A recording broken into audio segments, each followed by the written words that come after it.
जिस प्रतिमा को गुरुदेव ने 1.5 घंटे तक अपलक निहारा है, उसमें अतिशय उत्पन्न अवश्य हुआ होगा। गुरुदेव खड़े ही रहे वहाँ पर, जमीन पे ही खड़े रहे, ना कोई चौकी पे खड़े हुए, बैठना तो बहुत दूर की बात है। और जब गुरुदेव खड़े हैं तो पूरा संघ भी यूं ही वहाँ खड़ा रहा।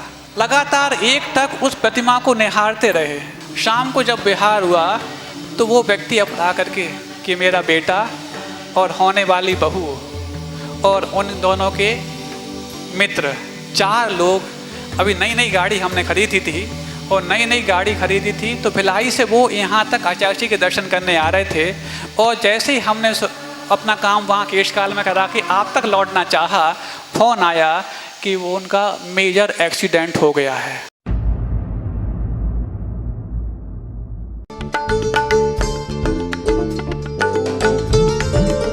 गुरुदेव के साथ उनकी सन्निधि में हम लोग 2012 के अंत में जगदलपुर की यात्रा किए थे।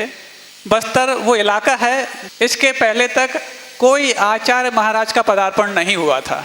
मुनि महाराज यदा कदवा कोई एकाध कोई महाराज पहले गए हों पता नहीं, लेकिन आचार्य महाराज, और वो भी इस युग के महानतम आचार्य गुरुदेव विद्यासागर जी महाराज, उस बस्तर की धरा धन्य करने के लिए वहाँ की मुट्ठी भर समाज के निवेदन, बल्कि कहना चाहिए उस समाज की मुट्ठी बंदी होने के कारण, गाढ़े पुण्य के कारण बस्तर पहुँचे थे। तो रास्ते में एक स्थान पड़ा था कोंडा गांव। वो कोंडा गांव में सिर्फ 4-5 घर थे। गुरुदेव की सत्संग वहाँ पर आहारचर्या हुई और वहाँ के लोगों ने अपनी एक असमर्थता व्यक्त की कि हमारे यहाँ कोई जनालय नहीं है, और कुछ महाराजों से संपर्क करने की कोशिश की। संभव सागर जी महाराज हमारे पास आकर के कुछ बात रखी उन्होंने, तो गुरुदेव तक हम लोगों ने बात पहुँचाई। गुरुदेव ने हल्का संकेत कर दिया, तुम लोग देख लो, समझ लो क्या उनकी रुचि है, कैसा क्या करना चाहते हैं। तो भाई ऐसा सोचते हैं, अभी तो हम लोग बस्तर जा रहे हैं जगदलपुर, और जब वहाँ से लौटेंगे तब तक आप ऐसा कुछ कर लेना अस्थायी रूप से, ताकि एक सुरक्षित और शुद्ध स्थान पर एक अस्थायी वेदी का निर्माण कर लेना। आचार्य जब लौटेंगे तो वहाँ पर वेदी प्रतिष्ठा करा लेंगे। और अभी हम लोग दुर्ग से प्रतिष्ठा कराते हुए 24 की प्रतिष्ठा कराई है, और वहाँ पर एक प्रतिमा अतिरिक्त प्रतिष्ठित भी हो गई है। तो इस बहाने आपके लिए वो अतिरिक्त प्रतिष्ठित प्रतिमा जो गुरुदेव के द्वारा संस्कारित है आपके यहाँ आ जाएगी। तब तक आप यहाँ धर्म ध्यान करना, और आगे जा करके यदि आपका योग बनता है तो आप एक अच्छे जनालय का निर्माण भी कर सकते हैं। ऐसी बात बन गई, उन लोग को बात जम गई। पुण्य का योग था, हम लोग जगदलपुर पहुँचे। जगदलपुर में ऐसे ही विधान वहाँ पर भी गुरुदेव के सानिध्य में सानंद संपन्न हुआ। और जब लौटकर आ रहे थे तो 2-3 पड़ाव के बाद ही वो कोंडा गांव पड़ना था। तैयारियां उन लोगों ने पूरी कर ली थी। अब जब वहाँ पहुँचे, ठंडी का समय था, जनवरी का समय था, और सुबह सुबह हम लोग वहाँ पहुँचे थे, और नया नया उन्होंने कंस्ट्रक्शन कराया था, अस्थायी वेदी का निर्माण कराया था। भगवान भी वहाँ पर विराजमान कर लिए थे। उसी दिन उनकी वेदी प्रतिष्ठा अंतिम रूप लेने वाली थी। इतना सब तो हो गया, और हमने देखा गुरुदेव के साथ पूरा संघ, चूँकि गुरुदेव उस प्रतिमा को यूँ से पीछे लेते हुए काफ़ी देर तक निहारते रहे। लगभग 1-1.5 घंटे तक गुरुदेव खड़े ही रहे वहाँ पर, जमीन पे ही खड़े रहे, ना कोई चौकी पे खड़े हुए, बैठना तो बहुत दूर की बात है। और जब गुरुदेव खड़े हैं तो पूरा संघ भी यूं ही वहाँ खड़ा रहा। लगातार एक टक उस प्रतिमा को निहारते रहे। कोई प्राचीन प्रतिमा नहीं थी बंधुओं, नवीन प्रतिमा प्रतिष्ठित होकर के हम लोग 2-3 महीने पहले प्रतिष्ठा करके वहाँ पहुँचे थे। वो प्रतिमा आई थी, और गुरुदेव के सानिध्य में सुबह सुबह वहाँ पर वेदी प्रतिष्ठा हो गई। फिर आहारचर्या का समय हो गया, गुरुदेव आहार पे निकल गया, पूरा संघ आहार पे निकल गया। तो उसके बाद एक और स्थान पड़ना था जहाँ पर भी एक घर की समाज थी, और एक घर में भी 5-6 महिलाएं थीं और एक मात्र जेंट्स था। उसके भाव भी कुछ होने लगे। उस स्थान का नाम था केशकाल। तो अब वो केशकाल नहीं, वो दूसरा केशकाल। तो केशकाल जो स्थान था, एक मात्र पुरुष है और 5-6 महिलाएं हैं। उसके कुछ भाव हो भी रहे हैं, लेकिन डामाडोल भी हो रहे हैं कि अकेला मैं हूँ। यदि मान लो जनालय बना लिया, कहीं यदि बिजनेस के काम से बाहर जाना पड़ा तो प्रक्षाल अभिषेक कौन करेगा? ठीक है, भक्ति तो कर लेंगे ये लोग महिलाएं, पूजन कर लेंगे, लेकिन प्रक्षाल अभिषेक कौन करेगा? तो अब किस्मत से हमारे यहाँ जिन सज्जन के यहाँ हुए थे वो अच्छे कोंडा गांव के थे, और वो थोड़ा से उत्साहित हो रहे थे। तो हमने कहा भाई ये लोग थोड़े से डामाडोल हो रहे हैं, आप चाहो जैसा आप लोगों ने यहाँ पर व्यवस्था बनाई है, हम लोग 2 दिन बाद केशकाल पहुँच जाएंगे, और यदि 2 दिन में तुम व्यवस्था कर सकते हो तो गुरुदेव की सन्निधि में वहाँ पर भी एक अस्थायी जनालय बन जाएगा। तो इस 300-350 किलोमीटर के जो इलाके में अभी तक हम लोग को एक भी जनालय के दर्शन नहीं हुए। यदि इस प्रकार की भूमिका बनती रही तो 3-4 स्थानों पर बीच में जो पड़ाव मिलेगा तो लोगों का यहाँ पर रुकने का मन भी बनेगा, उनका ये ठहराव होगा। और जो अभी तक लोग यहाँ पर आकर के, मान लो यदि गवर्नमेंट एम्प्लॉई हैं, जैन हैं, तो वो ले दे करके अपना ट्रांसफ़र करा लेते थे। क्यों? क्योंकि उनको जिन दर्शन नहीं मिलते हैं, और जब जिन दर्शन नहीं मिलते तो जैनत्व सुरक्षित कैसे रह पाएगा, और वो अपना ट्रांसफ़र करा लेते हैं। और यदि उनके लिए यदि यहाँ पर जिन दर्शन की व्यवस्था हो जाएगी तो हो सकता है उनका मन यहाँ बनने लग जाए। और जो आप लोग अपने आप को अलग थलग से समझते हैं तो उनके लिए भी यहाँ पर आपको संबल देना हो जाएगा। तो उनको बहुत कुछ बात जमी। बोले महाराज जी मैं शाम तक आपको खबर कर दूंगा। हमने कहा पक्का? यदि शाम तक आप खबर करोगे तो हम आचार्य को बता देंगे कि आचार्य वहाँ भी इस प्रकार की व्यवस्था है। ठीक है। अब वो गए, बड़े उत्साह के साथ गए, बोले महाराज जी मैं सब करा दूंगा, कोई दिक्कत नहीं है, एक छोटा सा कमरा बना करके, एक ही घर तो है। अब गए वो, और शाम तक कुछ खबर नहीं भेजी। हम समझे हो सकता है अब मन नहीं बन पाया होगा उनका, जो भी रहा हो। अगले दिन बिहार हो गया, शाम हो गई, सुबह वहाँ केशकाल पहुँचना ही है। कुछ लोग कह तो रहे हैं कि हाँ वहाँ कुछ काम तो चल रहा था, लेकिन अभी कंफर्मेशन नहीं है कि वहाँ वेदी प्रतिष्ठा सुबह हो पाएगी कि नहीं हो पाएगी।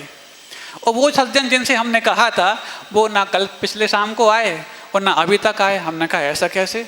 कल तक तो बहुत उत्साह दिखा रहे थे, कोंडा गांव में भी उनने बहुत अच्छा भोजनालय अस्थायी रूप में बनवा लिया और प्रतिमा पहुँच गई।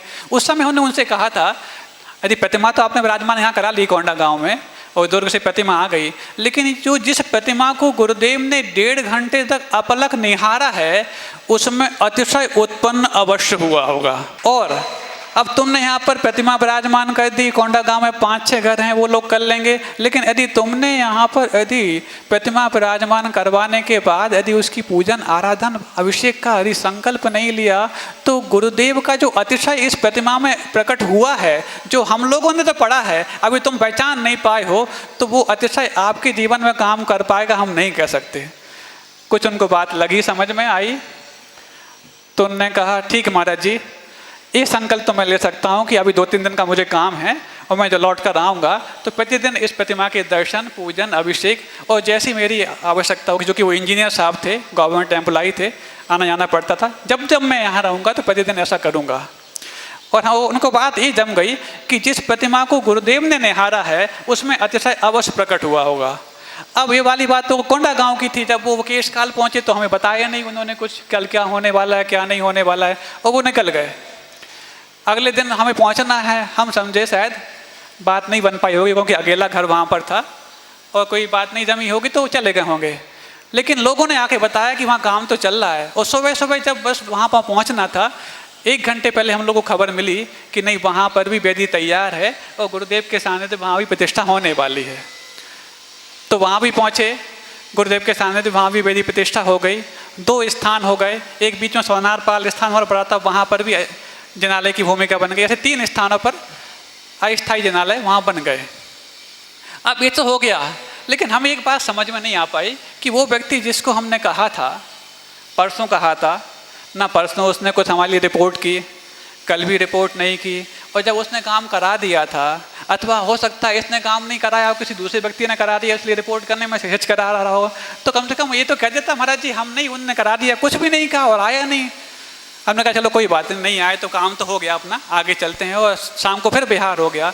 शाम को जब बिहार हुआ तो वो व्यक्ति अपने बच्चों के साथ आकर के क्षमा के साथ आके बोलते हैं महाराज जी क्षमा कीजिए, परसों आपने कोई एक काम सौंपा था, वो काम तो हम करके चले गए थे, शाम को आप तक आने वाले थे, इस बीच में एक खबर आई कि मेरा बेटा और होने वाली बहू और उन दोनों के मित्र 4 लोग, अभी नई नई गाड़ी हमने खरीदी थी और नई नई गाड़ी खरीदी थी तो भिलाई से वो यहाँ तक आचार्य के दर्शन करने आ रहे थे, और जैसे ही हमने अपना काम वहाँ केशकाल में करा के आप तक लौटना चाहा, फ़ोन आया कि वो उनका मेजर एक्सीडेंट हो गया है, पैरों से ज़मीन खिसक गई।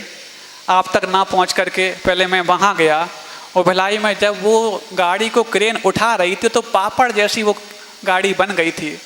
मैंने उस गाड़ी को देख करके अपनी आंखें बंद कर लीं और आंखें बंद करके आंसू बहा रहा था। मैंने सोचा अभी तक मैं धर्म कर्म कुछ नहीं करता था, जीवन जैसा चल रहा था अच्छा चल रहा था। कल ही तो महाराज के सामने परसों जा कर के मैंने संकल्प लिया और गुरुदेव ने जिस प्रतिमा को अपलक निहारा है उसके अतिशय की बात सुनी और उस प्रतिमा का अभिषेक पूजन करने का संकल्प लिया। जब मेरे जीवन में संकल्प आया तो इतना बड़ा संकट सामने आ गया, मैं कुछ समझ नहीं पा रहा था, क्यों कर्तव्य विमूढ़ हो गया था। इतने में चहचहाती आवाज आई, पापा। तो मुझे स्वप्न सा लगा, पता नहीं कोई स्वप्न में जो बच्चों की आवाज़ सुनता था वैसे ही कुछ हो रहा होगा। लेकिन जब आंखें खोली, आंखों में मेरे पानी बह रहा था और वो चारों बच्चे सामने आकर के और मेरे चरणों में गिर जाते हैं। तब मुझे लगा कि जब जिस प्रतिमा को गुरुदेव ने निहारा है और महाराज ने कहा था कि इसमें अतिशय अवश्य संपन्न हुआ होगा, अवश्य प्रकट हुआ होगा, अभी तो मैंने उसकी पूजन भक्ति आराधना की ही नहीं है, मात्र उसको करने का संकल्प लिया है। उसका साक्षात अतिशय आज देख लिया कि संकल्प मात्र करने से मेरे बच्चे, जिस गाड़ी में गाड़ी तो चकनाचूर हो गई लेकिन मेरे बच्चों को खरोंच तक नहीं आई। ये गुरुदेव के द्वारा उस प्रतिमा को निहारने मात्र, वो भी 1.5 घंटे निहारने मात्र का संकल्प अतिशय प्रकट हुआ।